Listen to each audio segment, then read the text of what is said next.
The history of the bowl game began with the 1902 Tournament East-West football game, sponsored by the Tournament of Roses Association between Michigan and Stanford.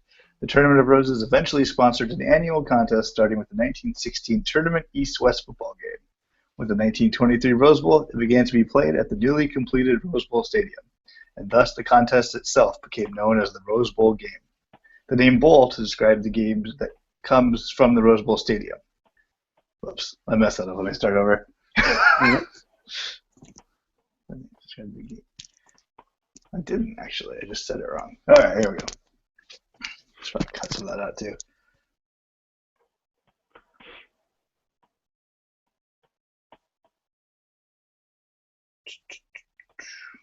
There we go. That's much better.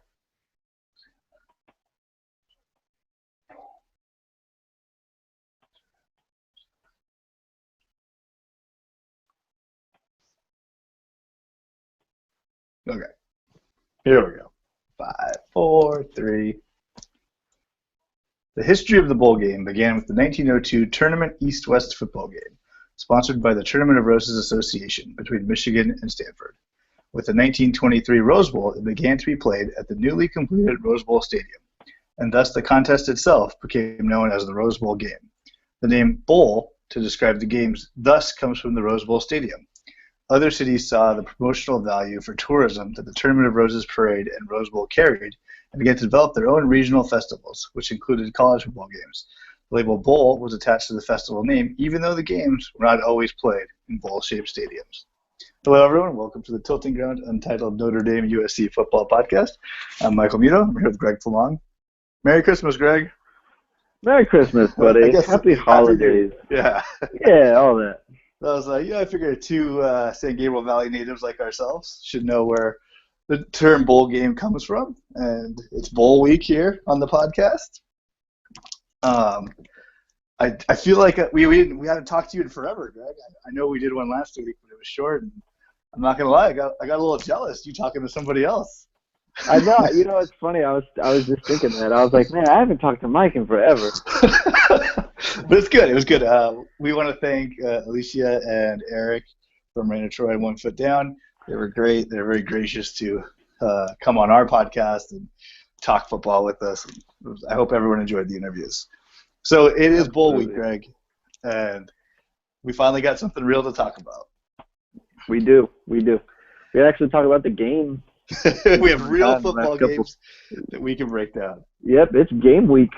So I figure start with USC because that's the boring bowl that no one really cares about, and then we'll move over to Notre Dame, who has a little bit of stakes. Let me tell you something. Okay, you say it's the boring bowl, and maybe it's it's not the Fiesta Bowl, but there have been some goofball bowl games that have taken place.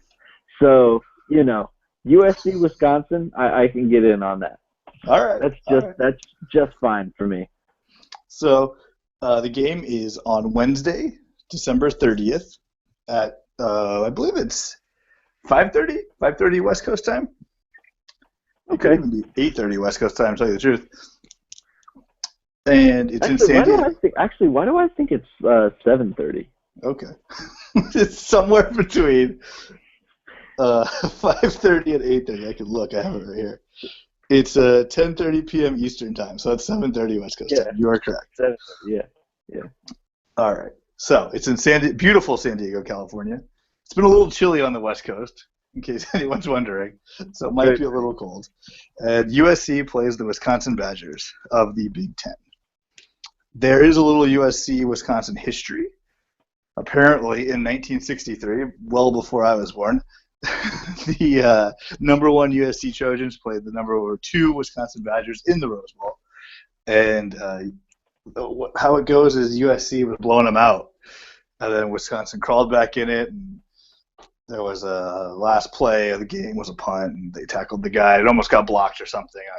I don't know. It's ancient history, man. Ancient. USC, I think, is undefeated against Wisconsin in bowl games, or I think anywhere, actually. I think that back. Yeah. So they've never lost to the Badgers. Another fun little fact is J.J. Watt's brother is on the Wisconsin Badgers, so maybe Mr. Watt will be in the stands since it's a Wednesday. And Greg loves when people talk about J.J. Watt, for those of you who don't know. I don't like him. I've had my fill of him. Thank you very much. There's a bit of J.J. Watt oversaturation. A little bit. Fair. A little too much. Although, now that we've been kind of removed from the hard knocks and all that hocus pocus, that's kind of died down. Now he's just kind of a guy to me. They were garbage for the first 6 weeks of the NFL season. Yeah. So there was that. So Wisconsin, they're good at defense, right? They're one of the best defenses in the nation. Yeah. That's what we're here. So it might be a little tough for USC to run. And that's what we've noticed here on the podcast, and I think in life in general, is that when USC runs the ball, they tend to do pretty well. So I don't know. I don't know what's going to happen, Greg, if they can't run the ball. Right. So is T. Martin calling plays? That's a great question. I imagine they'll keep it the same. They'll probably do whatever's been going on as the season goes, as the season was progressing. And I think T. Martin had play input, but I think it kind of came down to Helton, because I think they're already having enough trouble with the coaching staff not having defensive coaches available. Right. so they probably want to minimize change. Who's coaching the defense? They don't have a coordinator. They don't have line coaches. Udeze, former Trojan and Minnesota Viking player, I believe, is Udeze? Yep. He was the strength coach, and he is helping with defensive work now for bowl practices. Mike Tuiasosopo got called in to help out. Okay, I have so many questions about this now. Okay, so Kaneki Udeze was a strength coach. Yes. And now he's coaching a position. Mm-hmm. That makes sense, right? Okay, and then who's the other guy? Mike Tuiasosopo. Mike Tuiasosopo, Marcus's brother? I presume. Okay, or at least, I don't know. So he's not, what is he coaching? He's helping out with the defense as well. He's helping out with the defense. So when you say he was called in, did Clay Helton call him and he was is this straight out of Major League? Was he selling drywall or something? I think he was. Hey, you wanna coach the defense at USC? And was he oh, I don't know. I don't know. It seems weird. I think Mike Tuiasosopo was last seen helping UCLA out on their defense, maybe a graduate assistant or something. But it might be pretty close to I don't know. It's fantastic. You know what he does? His bio was at UCLA Athletics. He also has a bio at University of Arizona. Well, Pac-12 guy. And Utah Utes. This is really good. This is really fantastic. I'm looking at UCLA hires Mike Tuiasosopo from February 14th, 2014, which is really good. Apparently, he coaches linebackers a lot. Yes, I think he's helping with the defensive line because I do know you. If I recall, in the defensive exodus after the Pac-12 title game, I think the linebacker coach stayed. Okay, this is really good. This is really good about this. This is really exciting. Not coach. The strength coach is now coaching, and the I don't even know what the consultant, the defensive consultant was called in. This is good. I'm very excited. So Peter Sermon is the interim defensive coordinator, just to make it official. Peter Sermon? And he was the linebackers coach. Okay. So he was around during the season, just to to have a little. Okay, so he's familiar with the team. Yeah. Well, that's nice. And yeah, so So I did know that, actually. Okay, well, good for him. But still, it is the defensive side of the ball is a little bit of a disaster for the Trojan coaching staff. Yeah, a little bit. I mean, luckily, you can. It's almost maybe better. Like you can just kind of like throw guys out there and just tell them to make plays.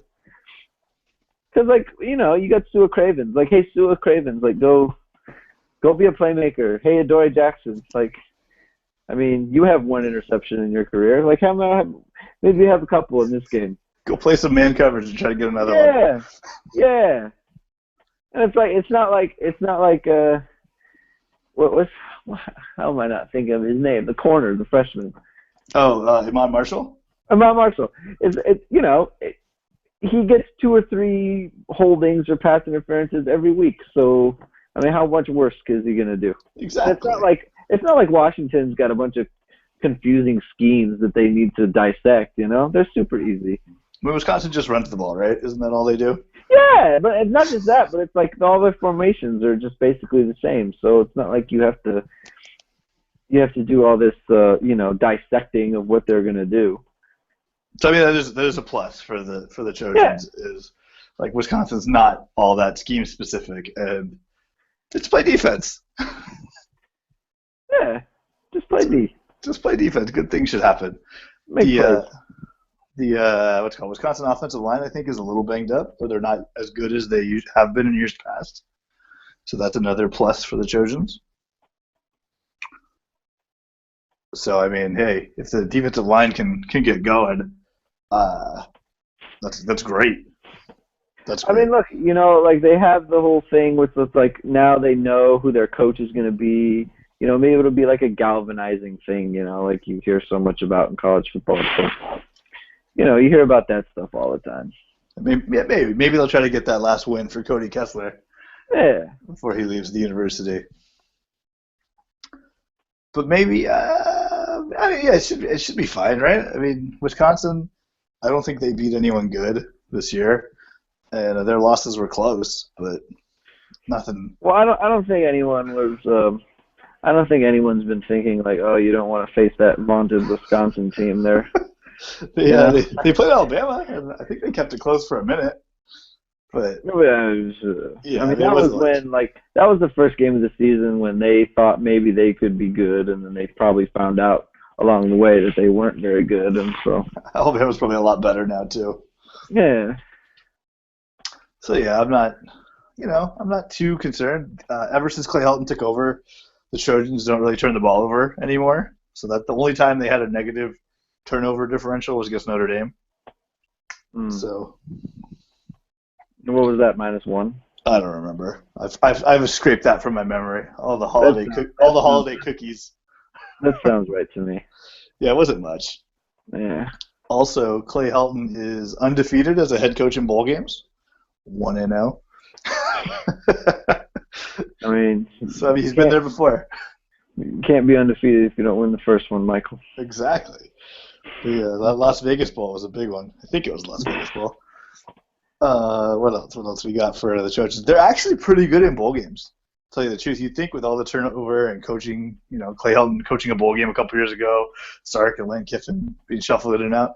I think there's 6 of their last 7 in bowl games. So that's pretty good. Uh-huh. I mean, they haven't been major bowl games. It's not like they're in the Fiesta Bowl or the Orange Bowl or anything. But right. The Eagle Nut Bowl in San Francisco, that's a thing they played in. And I think they won. Or no, maybe it was the Blue Diamond Nut Bowl, and Boston College is the Eagles. That might be getting messed up here. Right. Yeah. So yeah, I mean, I think there's like I said, 6 to 7 in their last couple bowl games. They're pretty good. They prepare in the off season. Yeah. Another fun stat for Clay Helton. Maybe they do better with the when the pressure's off. Yeah, that's definitely the case. The pressure of the season's off. Clay Helton is undefeated when the Trojans are favored. So, as they are in this game, they're favored by 3.5 points. So that's good. Okay. And they're playing, and the Holiday Bowl is still in San Diego, correct? Still in San Diego, so I think USC is being treated like a home team. Okay. I Okay. haven't looked at what tickets are going for. I thought that'd be a fun little game to play as the week progresses. Just I'm going to say, well, like the average ticket, is that what you're talking about? just out of curiosity, because when they started, I think they were in like the hundreds of like low hundreds for I regular think seats, and I can't imagine it's a sellout. Sorry, low Holiday Bowl. hundreds. I was going to say in the 50s. Let's see. I think that might have been 75, actually. Let's see. Okay. But yeah, as the week progresses, I have a hunch that ticket price is going to drop. Just because, I mean, who wants to go there? But Wisconsin travels well, though. Well, it's hard to. I mean, they travel well to games that matter. It's a bowl game. And it snows in Wisconsin, so I imagine you want to go to San Diego. Just All practically right, speaking. I can get a ticket for around $100. That's still pretty pricey for something I don't want to go to. Yeah, yeah. San Diego, it's gonna be cold, It's definitely going to be cold. unfun. No. So the thing I'm hoping for is the playmakers, the Ronald Jones, the Juju Smiths, Schusters, the Dory Jacksons, Justin Davis, those guys. Like, I hope that they make big plays, and Wisconsin doesn't really have playmakers like that, and that should be the difference. I hope. I think that's a good call.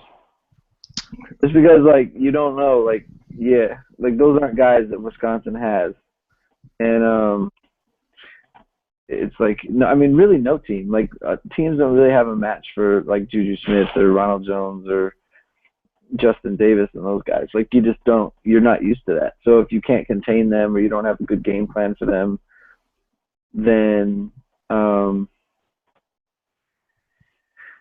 it's just. I mean, that's how USC can just kind of break the game open. So hopefully that's what happens. The Wisconsin running back, whose name escapes me right now, he is gonna play. Oh, okay, gotcha. So that's Corey Clement. His name is Corey Clement. He should play. So that's but I mean, it's not like he's some super game breaker. He's just a guy that runs the ball. Right. So I think SC covers. I think they win. It's like a home game for them. What about you with the points? I tend to agree. I mean, anytime you have, I mean, it's just kind of like, and we'll get into this with Notre Dame too. Like, a lot of these bowl games kind of come down to like which team is more into it. Mm-hmm. And I feel like SC does have something to play for, just because like this is their new coach. It was kind of like a crappy season. Like they want to put like a positive mark on it. Yeah, and like I said, like this is, they have a new coach now. It's like they know that this is the coach for next year, so it's like you're very motivated, like you're building something. It's like if he was still the interim coach, I feel like that would kind of, I don't want to say put a damper on it, but it just didn't have the same motivation. But now that you know that Clay Helton's the guy, like this is one of the few benefits of them naming him the head coach early, is that now the team knows, like, okay, this is who our guy's going to be for next year, so we're now building towards next season. I mean, this is essentially the first game of 2016 for them. No, that's a great point. That is a great point. And so, like, I feel like if SC is motivated and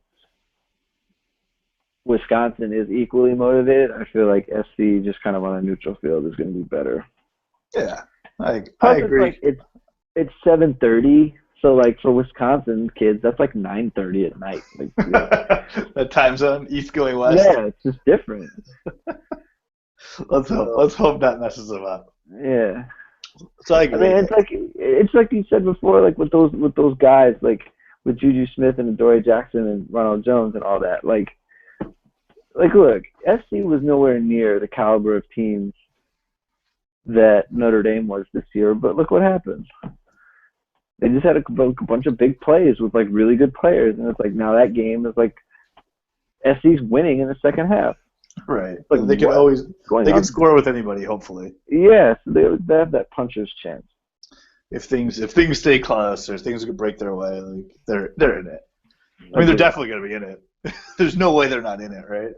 Oh yeah, Wisconsin's not going to score a bunch of points where they're going to blow SC out. So yeah. All right. I think we got the gist of this. So now to the big New Year's Day bowl game. We got Notre Dame against Ohio State. I don't know, Greg. I don't know. How do you feel? Well, it's hard for me to feel good considering, I mean, they've played in these big games a number of times in the last, I don't know, since like 2011, I guess. They had that like really big night game against Michigan and they lost. In 2012, they had the big game on the road against Oklahoma and they won. But then they lost to Alabama. Then in 2013, they had a really big game against Oklahoma and they lost.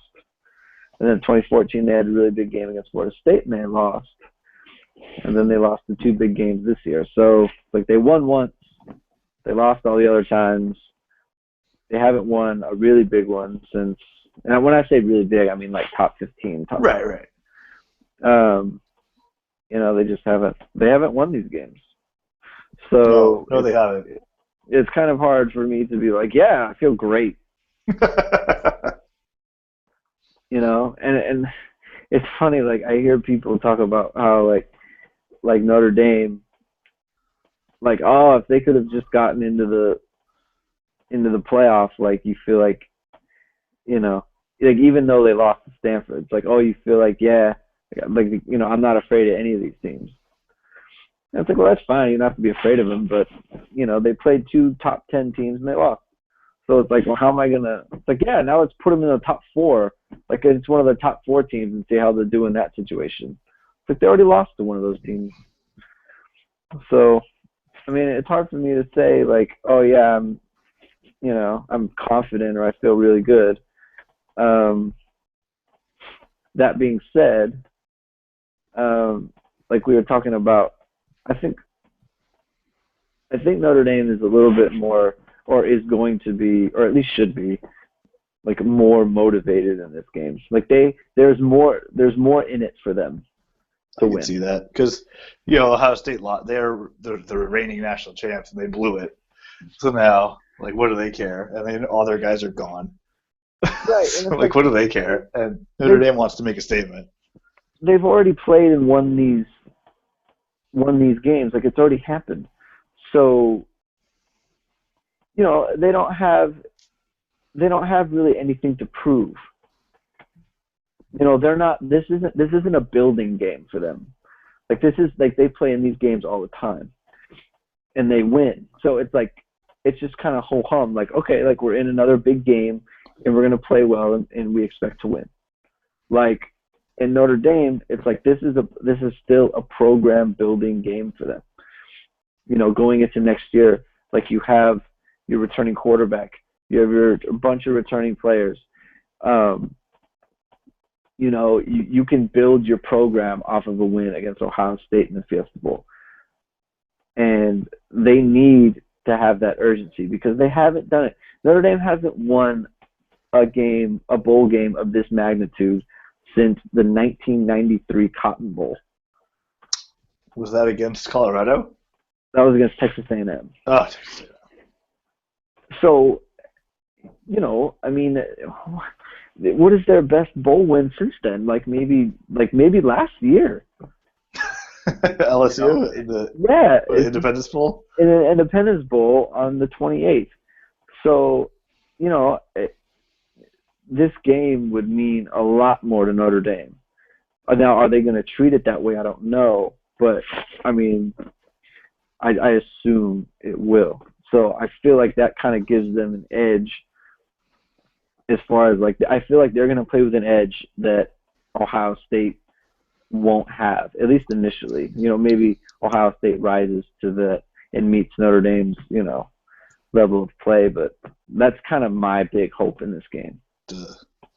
Yeah, I think that's a fair assessment of the situation. Because the intangibles may go to Notre Dame. Right. I mean, because I feel like that's the biggest part of it, especially in a game like this.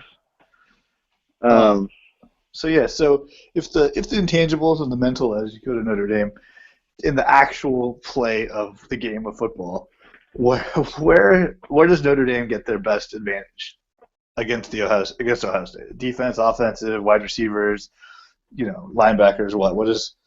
What's Notre Dame? What's their spot? What's their advantage? um, the line, probably. I mean, like, especially now that Ohio State lost two starters on defensive line. They lost Adolphus Washington, who's a starter for them. I mean, that's like Notre Dame losing Sheldon Day or something. Right. And then they lost their nose tackle to a broken foot. And now I heard you say in your interview with Eric from One Foot Down that Joey Bosa is moving inside. Is that still happening? I mean, they'll probably move him around a lot, depending on, like, down and distance and, the situation of the game. Like, probably on passing downs, they'll probably move him outside. But maybe on, like, first and second down, he'll be in the middle. But, like, Notre Dame needs to win that matchup. I mean, that's probably the one, like, especially now, that's the one area where it's like Notre Dame, I feel like, has a clear advantage. At least on paper. And, that's one they have to win. And if they do, like, you feel like Notre Dame can move the ball. Like, I'm not super afraid of Notre Dame being able to move the ball. They've been able to do that all year. Why would they stop now? Exactly. They moved the ball on everyone. Regardless of who's playing, too. Exactly. Exactly. It's a great point, They moved the ball on Clemson. They just didn't put the ball in the end zone because we all know they can't put the ball in the end zone in the red zone. So that's another part of it, how are you going to do in the red zone and scoring opportunities. But that's Notre Dame's big advantage. It's like they can just run, and they can protect. I don't know that Ohio State has seen a guy like Will Fuller.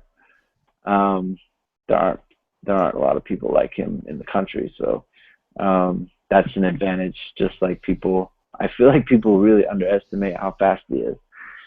So that's, X's and O's, intangibles aside, I feel like that's where Notre Dame needs to. Will Fuller has to have a big game.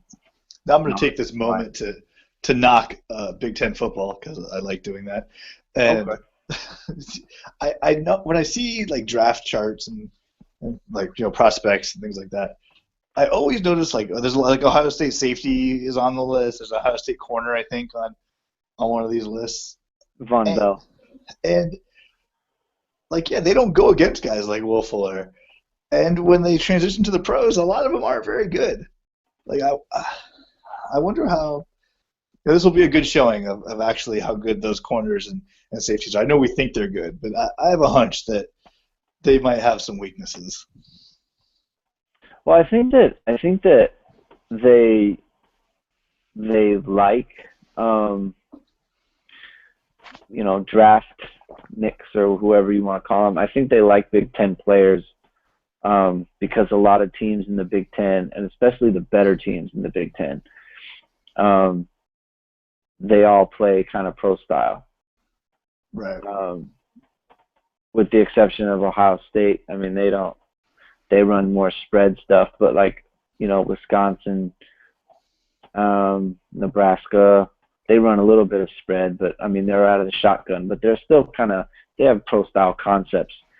Michigan State, especially, Michigan now. So, when you see players in pro style situations, I feel like that's the pundits like to project them. Like, it's easier for them to project them to the pros because it's like they see them doing that stuff. Where it's like in the Big 12, it's like, who knows? A guy's good right. in the Big 12, but it's like, we're not going to do any of this stuff.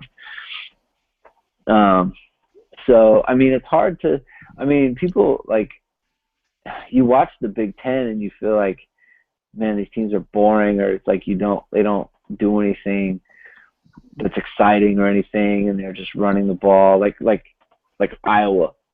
That's another team, like another pro style type team, but right. like you watch them and you feel like they're not Like as a Notre Dame fan, I was like, oh, I'd love to play Iowa. But I think the Big Ten generally does pretty good in these bowl games. So, well, that's probably why is they just run these basic offenses. Yeah. There's not a lot of like breakdown over the break. Yeah. But I don't know. I mean, who's the best receiver in the Big Ten? I don't want to put you on the spot like that. But the kid from Michigan State. Barnbridge.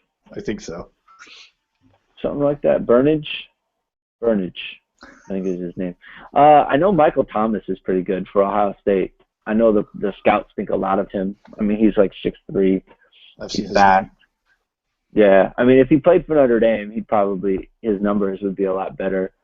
I mean, there's probably some kids that I don't know, like some player at Iowa or Indiana or something. Somewhere that I don't really know about.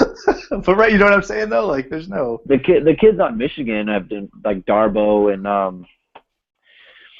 and the other guy, I can't think of his name off the top of my head, but they've had pretty good seasons. So.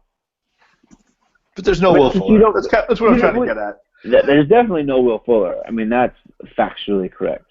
No Will Fuller. There's no that's a guy that it's weird that in this matchup, like Notre Dame has a guy like that Ohio State doesn't. I mean, Notre Dame can home run from anywhere on the field. They can hit home runs with any type of play. It's pretty crazy. They can. It's really nice. It's kind of like what people think SC can do, but Notre Dame can actually do it. Yeah. To put it in perspective for fans of USC. Yeah. All right, so what does Notre Dame have to worry about? Or who's playing quarterback, actually? It's JT Barrett, right? He's the quarterback now, and Cardell Jones is going pro but not playing. I think he'll only play if if Barrett gets hurt.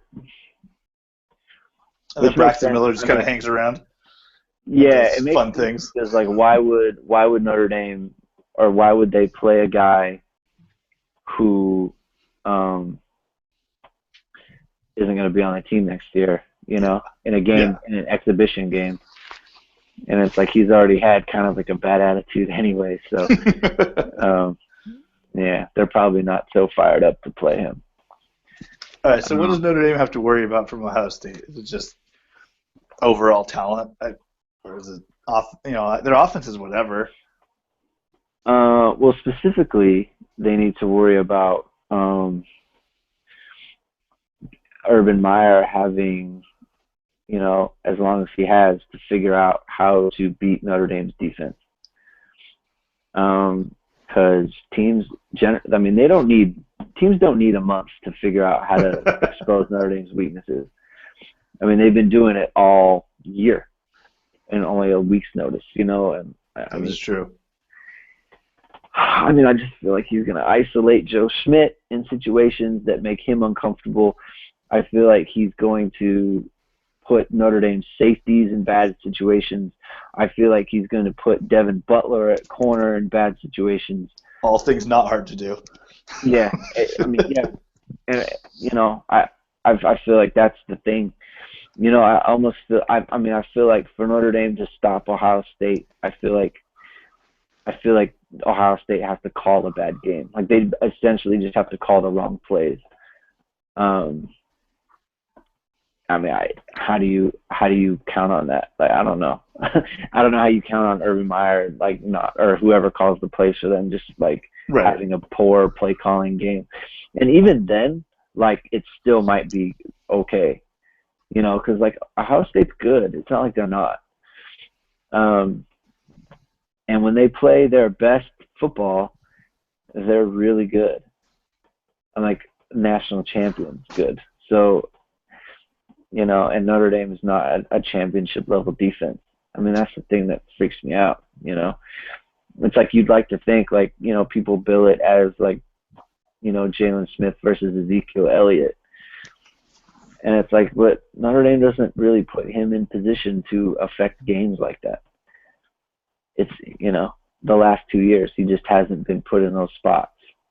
So, I feel like I feel like Ohio State will minimize Jalen Smith and maximize Joe Schmidt. I mean, Urban Meyer's a good coach. All jokes aside here, he does know what he's doing. He's one of the best coaches. I mean, there's no way that he isn't. So that's the thing that's my main concern. Yeah.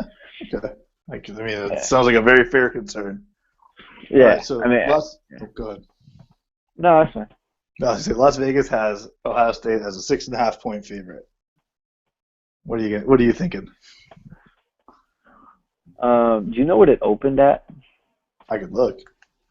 Yeah, let's check that out. I feel like it opened at let's see, I had it right here. I feel like it opened at 6.5. So I feel like it stayed. According to this, it opened at 5. Ohio State is a 5-point favorite.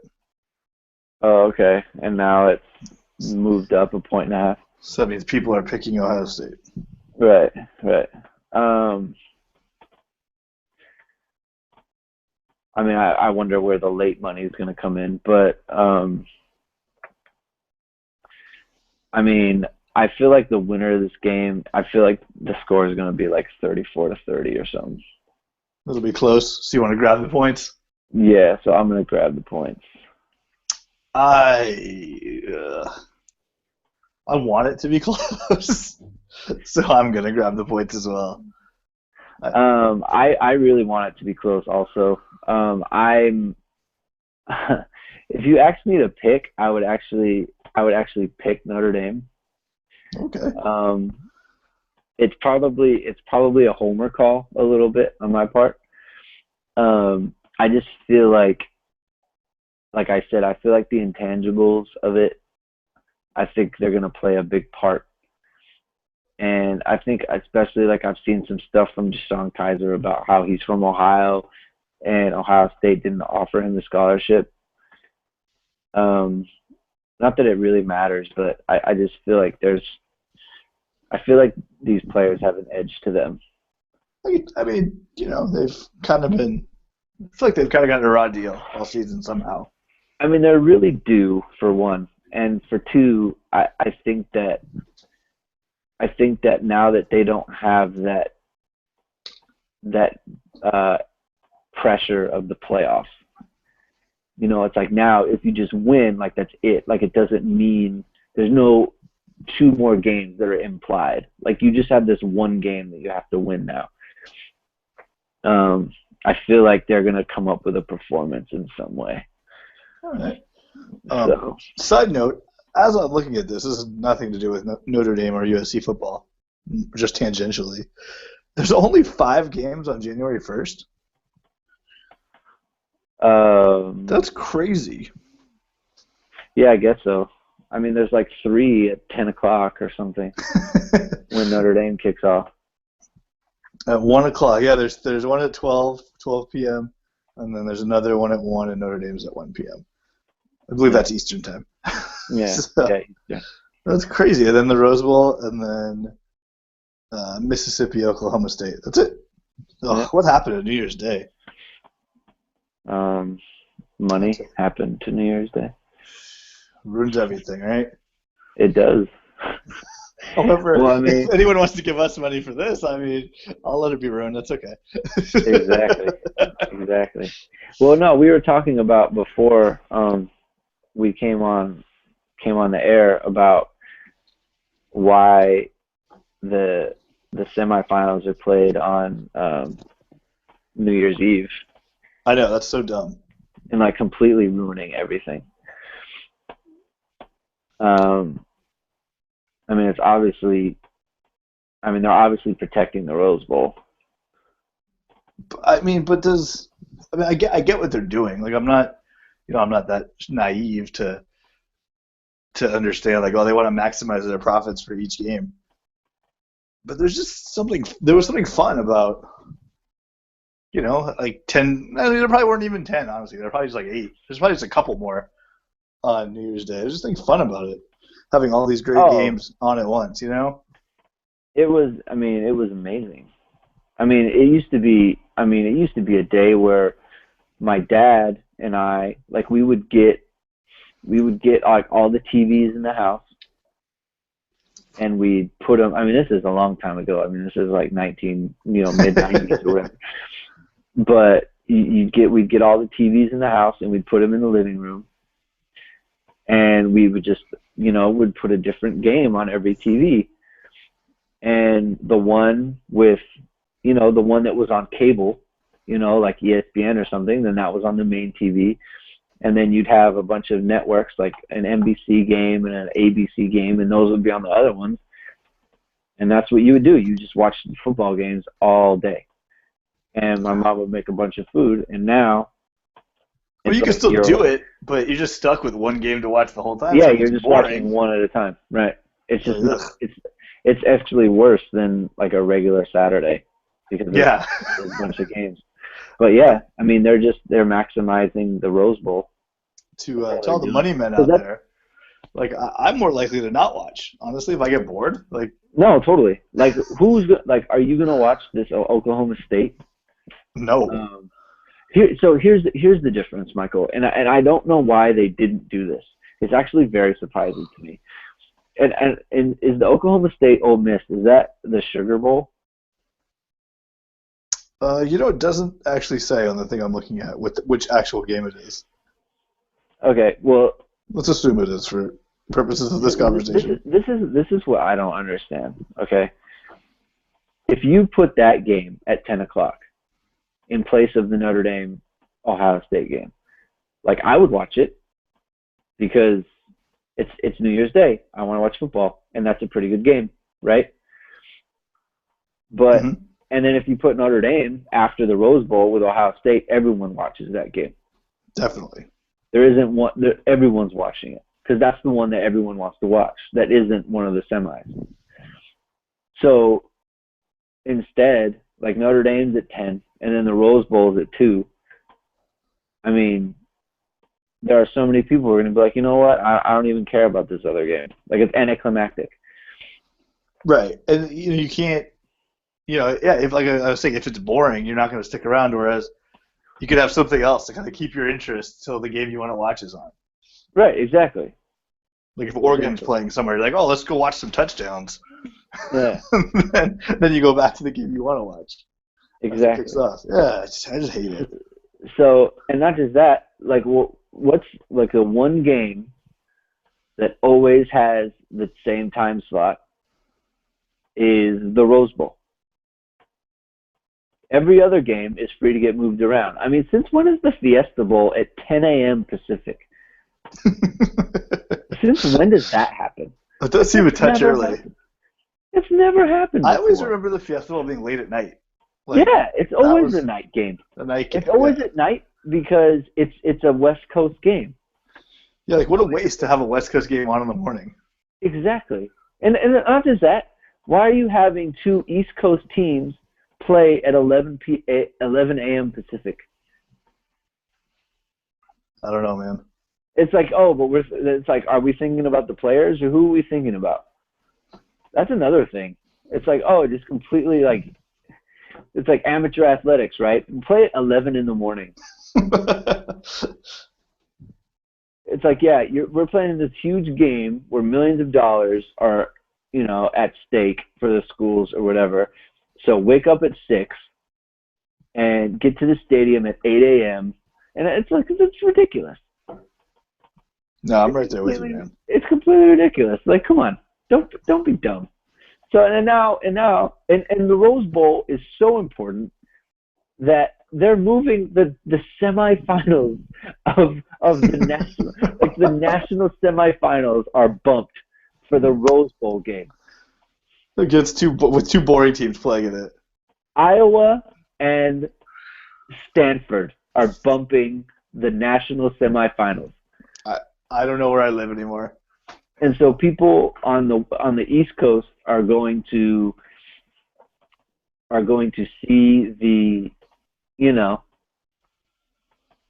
are going to see the second game with the Alabama and the what they play, Oklahoma. They're going to see Alabama, Oklahoma, No, it's Alabama, And Michigan State, and Oklahoma, Clemson. oh yeah, that's right. That's right. Alabama, Michigan State. They're going to see that game end at 11:30 p.m. on New Mm-hmm. Year's Eve. Right in time for the ball to drop. How dumb. Ridiculous. I mean, Completely no ridiculous. one's going to watch that, right? I can't imagine it gets good ratings. Like, you're going to lose all the casual fans who are doing New Year's Eve activities. Yeah, they don't care. They don't care. It's so dumb. Let's step back from our tirade against the NCAA and their scheduling. Any news about Notre Dame guys on campus? Will Fuller, Jalen Smith, anything like that? It seems pretty quiet from everything I've seen over the holidays. Well, Ronnie Stanley announced he's coming out. No shocker. No shocker. I mean, he himself said it wasn't even a choice.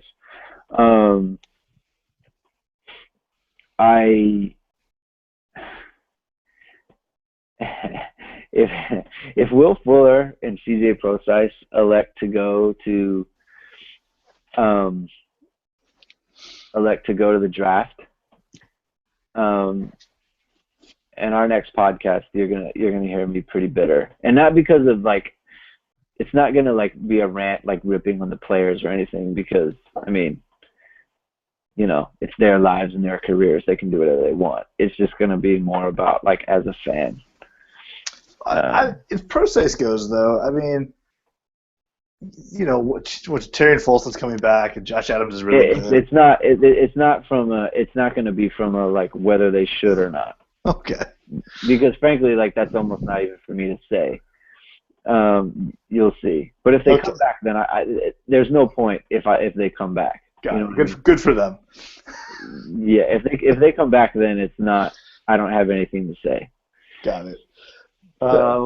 Anything at USC? Since we last talked, I don't think so. I mean, T. Martin was the offensive coordinator last week. Offensive linemen were still getting arrested by the police. Yeah. I don't think anything major happened at USC. There's bull talk. Yeah. More than anything, it's just a bummer, man. I hate it when football's over. Football is the best. Well, thankfully the NFL has a couple more weeks after bowl season. Yeah. Another season came and went. They go by so fast. Yeah. Well, I mean, we'll do a full breakdown of the season when the time is right. Yeah. Right now, we still have games to play, Greg. Games to play. Yes, sir. So thank you everyone for listening. Please find us on iTunes and subscribe to the podcast. While you're there, write us a review, rate us. You can follow us on Twitter. That's Tiltingground on Twitter. I'm Michael Muto on Twitter. Greg, what's your Twitter? At Greg2126. You can also follow the podcast on Facebook. And we always have the latest episode up there, then some fun news, USC news and Notre Dame news to kind of keep you up to date on what's going on. There's also a Tiltingground NFL podcast. They think they've been out for the holidays, so they should be back this week. They have good stuff. They know what's going on in the NFL. Listen to them. And I think that's it. Beat Wisconsin. Fight on. Go Irish.